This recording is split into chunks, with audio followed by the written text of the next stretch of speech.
Hi, and welcome to my presentation of my pain stimulus plant experiment. Now let's get started with my abstract. On many roads you can see power lines surrounded by trees, and of course this is a potential fire hazard, and so I thought, is there a way to manipulate the direction of the growth of a plant? I researched about stigmatropism in plants and how they could also sense pain, and with that question in mind I created my experiment. My hypothesis is this: if a plant is able to respond to a pain stimulus and its rate of the change of the direction of its growth is directly related to the amount of pain stimulus it receives, and I cut different amounts of the tip of a plant as it grows out of one of two holes, then the plant that received the most pain stimulus should grow out of the second safe hole in the least amount of days. My independent variable is the length of the plant I cut, and the dependent variable being the amount of time it takes for the plant to reach the safe hole after being cut.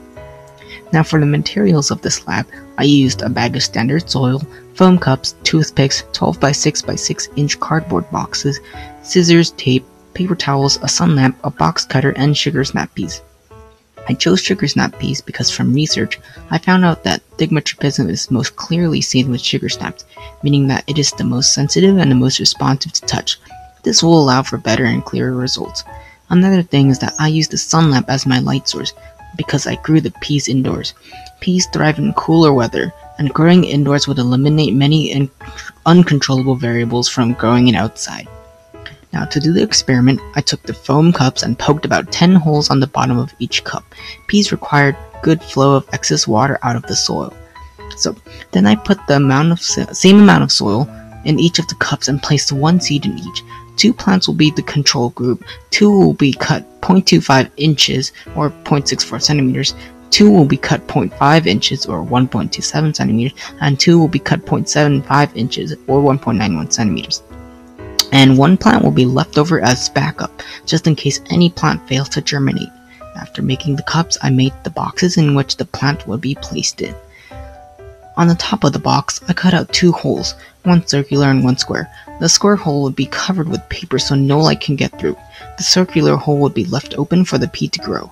The plant is placed in the box with a paper towel to absorb the excess water. Once inside the boxes and lying next to the lamp, I watered them with 15 milliliters of tap water once every 2 days. Every time I watered the plant, I took a picture of its progress. Finally, when the plant grows out of the hole, I would cut the designated length of the plant. After cutting the plant, I would open up the square hole so the plant has another way to grow. Every time it grows out of the first hole, I would still cut it until it grows out of the square hole. Data is recorded and the amount of time taken to reach the square hole is calculated from the day that the plant was first cut and the day it reached the square hole. Now, this is the data table. As time progressed, only 4 of my peas successfully germinated. Luckily, that was enough for each variable. But as you can see, there are a lot of NAs, and that is because most of the plants did not make it. Now, after doing more research and thinking about it, I found many factors and errors that could have led to this outcome. If the plants did not die and the experiment yielded results based on my hypothesis, a graph would have looked like this. The length of the plant tip cut in centimeters is my x-axis, and my y-axis is the time in days. Now, some factors that may have affected the outcome of the experiment were light distribution, soil pH, temperature of the soil, and mineral contents in the tap water.